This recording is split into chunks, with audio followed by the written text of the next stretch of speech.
Imagine a tank teeming with life and color, a realm of fascinating fish that bring joy to your living space. From Guppies to Swordtails, we'll unveil their beauty, characteristics, and care tips by going over the 5 main types of livebearers. Let's get this adventure started with our undemanding buddy, the guppy. Guppy fish are colorful fish hailing mostly from South America and the Caribbean. While you won't stumble upon wild ones easily, they're everywhere in aquariums, showcasing a rainbow of hues. Now, let's dive into the guppy universe and explore 2 types, fancy and feeder. In general, guppies are like underwater artists with their fancy colors. Sorry. Some are like superstars because they're really pretty and people love them in their tanks. These fancy guppies are usually the first fish many people get. They're small, not too expensive, and can handle beginner mistakes. However, you need to watch out because as livebearers, they can fill your tank with little guppy babies if you're not paying attention. Unlike the fancy ones, feeder guppies might not win in a beauty contest, and they usually end up as snacks for other fish. It's like having a bunch of fish superheroes. Some are dazzling stars, while others are behind-the-scenes helpers. Feeder guppies may not be as flashy, but they can make great pets. While they might not steal the spotlight, they'll socialize in your tank and save you money. Just be aware that given the conditions they're usually kept in, they might be injured or carry disease. Last note, guppies should not be confused with mosquito fish, Gambusia affinis. Their lifespan can be anywhere from 2 to 5 years. Smaller than guppies, they're called Endlers, another livebearer on our list. Again, Endlers are close kin to guppies, sharing similar habitats and care needs, but boasting a sleeker, more compact look. Surprisingly, in certain aspects, Endlers steal the spotlight from guppies, having been selectively bred with captivating colors and patterns. Sadly, these fantastic fish are on the brink of extinction in the wild due to environmental threats. While they coexist with common guppies, the risk of hybridization and fertile offspring arises in aquariums. This mix can be exciting for some fish enthusiasts, but it also poses a threat to the preservation of the unique Endlers lineage. Going third on the list are Platies. These type are in the robust category and can inject vibrant hues and liveliness into your tank. With diverse variations such as wagtail, salt and pepper, I couldn't help myself, tuxedo and rainbow, there's even a compact bright red dwarf platy suitable for smaller nanotanks. Unlike their counterparts like guppies or Endlers, Platies have a distinct preference for the upper reaches of the tank, although they do explore lower areas too. Due to their active nature and the substantial waste they generate in a short span, it's advisable to provide these lively fish with a larger tank to ensure a healthy and thriving environment. Here's number 4, our lovely Molly. Meet the Mollies, a diverse bunch with common, balloon, and sailfin mollies taking the aquatic stage. Balloon mollies flaunt a round belly and a short body, while sailfin mollies rock extended dorsal fin rays all dressed in colors from white to yellow to black, red, and even Dalmatian patterns. In their natural habitat, mollies thrive in brackish waters where rivers meet the ocean. Although most aquarium-bred mollies sold in stores are accustomed to freshwater, with patience, they can adapt to saltier conditions. Some fish keepers even use mollies to combat pest algae in saltwater setups, making them a fascinating addition to the traditional reef stocking list. Finally, making an underwater spectacle is the swordtail. Swordtails might not steal the spotlight, mainly due to their larger size, which makes them less popular among aquarium enthusiasts. But these fish thrive best in groups, demanding more tank space, which is a commitment that some beginners might hesitate to make.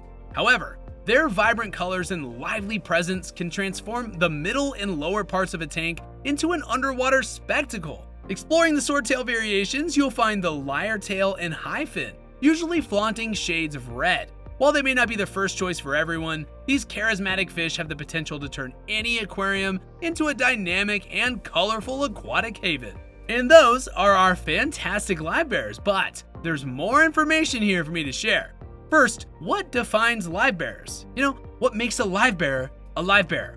Well, livebearers, I've said that so many times now, often receive less attention in the aquarium community as they're perceived as cheap and straightforward for beginners. Experienced hobbyists might dismiss them for more challenging species. Contrary to this, we believe livebearers such as guppies and platies are not only visually striking, but also thrive in diverse tanks. There's over 300 different species of fish that are categorized as livebearers. In the aquarium hobby, most known livebearers belong to the Bacillidae family, which includes guppies, platies, mollies, and swordtails. These fish have their eggs internally fertilized and then give birth to live, free-swimming fry, which sets them apart from the egg-laying majority in the hobby. Now, if you're choosing the best livebearer for your aquarium, well, it's not a one-size-fits-all scenario. These fish, known for their aquarium-friendly nature, each bring a unique touch to your tank.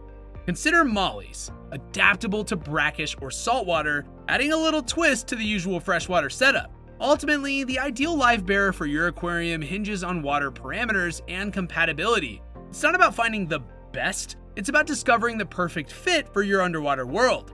In this video, let's also talk about the distinction between male and female livebearers, as it's crucial because of two important reasons: harassment and overpopulation.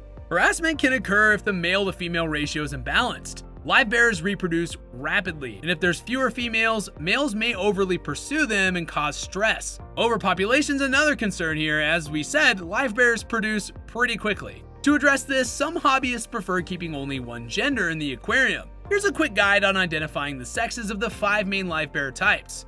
For guppy fish, females are plain with a yellowish-brown body, while males are smaller, more colorful, and have elongated dorsal fins. Endlers livebearers, on the other hand, females are plain with a silver or tan body and also sport transparent fins, while males are smaller with coloring and patterning. Meanwhile, Platies females have a fan-shaped anal fin and they're larger, while males have a pointed anal fin. Mollies are similar to Platies. Females have a modified anal fin and males have a pointed one. Lastly, for male swordtails, they have an elongated bottom tail fin ray and a streamlined body, while females lack this feature and have a rounder appearance. When shopping, maintain a balanced ratio, ideally 1 male to every 3 females, and this is to prevent harassment. Ask for assistance in selecting male and female fish to achieve this balance. Alright, let's also talk about tank setup after that. Live-bearing fish are easy to keep happy, but overpopulation is a common challenge in the recommended 10-gallon tank. While suitable for a starting group, larger setups become necessary as the fish reproduce. For the substrate and decorations, livebearers do well with sand or gravel substrates, as they seldom venture to the bottom. Minimal decorations suffice, but if fish hide, check parameters and add hiding spots. Live plants offer shade, coverage, and promote nutrient export and oxygenation. Lighting and filtration should be gentle, and floating plants can make top swimmers more comfy. Adequate filtration, preferably double the tank volume, is important due to rapid waste production. Consider power filters for fish-only tanks and canister filters for planted setups. If you want to look into some of those floating plants, you gotta check out our video all about them. It's in a card at the top of the video. For heating, livebearers are hardy but benefit from stable temperatures, making aquarium heaters a good choice for the temperature stability. Caring for livebearers is a breeze once your aquarium's established. The main focus is managing the population, achieved by either keeping only one gender or rehoming fry. Routine aquarium maintenance involves water changes when parameters call for them, which is usually about every 2 to 4 weeks. And when you do this, siphon the substrate to remove debris. Livebearers are undemanding eaters, enjoying a variety of foods. For some, like Endlers, break up flakes and pellets for easier consumption. Their omnivorous nature allows for a diet of both meat and plant-based options, including mosquito larvae, bloodworms, algae wafers, and blanched vegetables. More to that, livebearers make great tank mates for various community fish such as tetras, danios, rasboras, gourami, corydoras, and angelfish. They can also coexist with larger invertebrates like shrimp and crayfish. When considering betta fish, female bettas are generally compatible, but caution's advised with male bettas, with Endlers livebearers being a swifter and safer option. But where there are compatible mates, there's also incompatible ones too. So here's what you need to avoid. When selecting tank mates to livebearers, caution is needed, especially considering their small size. Fish that can easily swallow or harass them, like the red devils, should be avoided. Some species to steer clear of include cichlids, as they're known for their aggressive behavior, meaning they might pose a threat to livebearers due to their size and territorial nature. Oscars are also on that list. These larger and predatory fish can potentially view livebearers as a meal, making them incompatible tank mates. Just a side note here, when considering tank mates, it's essential to prioritize compatibility in terms of size, temperament, and feeding habits to ensure a stress-free aquarium environment for all inhabitants. Now, let's also talk about breeding livebearers. Breeding them, though specific to each species, generally follows a similar process. Begin by ensuring a mix of males and females into your group, easily distinguishable by their appearances. When ready to spawn, both sexes will display heightened colors, with females becoming rounder and males growing more assertive. A well-planted tank is essential for the survival of newborn fry, providing hiding spots to avoid being consumed by parents or other live bearers alike. A pregnant guppy develops a dark spot called a gravid spot near her anal fin, indicating a gestation period of 4 to 6 weeks before birthing up to 100 young. To ensure survival and prevent inbreeding, separate the live young from the main aquarium. Feed them small foods like baby brine shrimp until they can transition to larger foods and rejoin the rest of the fish. Selective breeding allows for the control of mating pairs, facilitating the development of new colors and patterns. This process offers a fascinating opportunity to shape the next generation of your aquarium's live bearers. Alright, let's wrap this up by saying that exploring the vibrant world of live bearers brings colors, activity, and an engaging aquarium experience. From guppies to swordtails, these fish offer beauty and liveliness, each contributing its unique charm.